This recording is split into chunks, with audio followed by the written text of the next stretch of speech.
SB, may nag-comment. Madali na kayong mabuntis. Ano sabi niyo madali kaming mabuntis dahil kiat kami?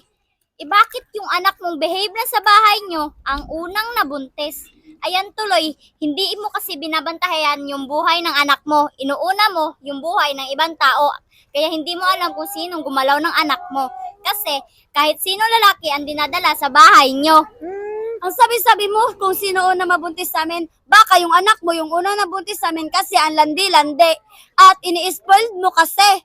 Kaya, yun, nabuntis. Kung wala ka magawa sa buhay mo, bantayan mo yung anak mo para hindi naman mabuntis ulit, para hindi na dumami yung apo mo. Ha, paano naman kami mabubuntis kung wala naman kaming jowa? Tsaka, nag-iisip ka ba, te? Bantayan mo yung anak mo, hindi din kami katulad sa kanya, malandi. Anong pinagsasabi mo una kaming mabuntis? Bakit ba kami yung binabantayan mo, hindi yung anak mo? Tahimik-himik lang sa gindi na nasa loob yung kulo.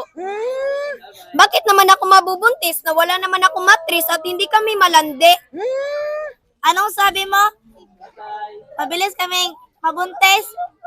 Kahit paglaglag kami sa kidli-kidli, hindi kami mabilis mabuntis kasi mamimili kami ng mga laking gwapo. Gwapo Malandi! pala. Malandi! Malandi!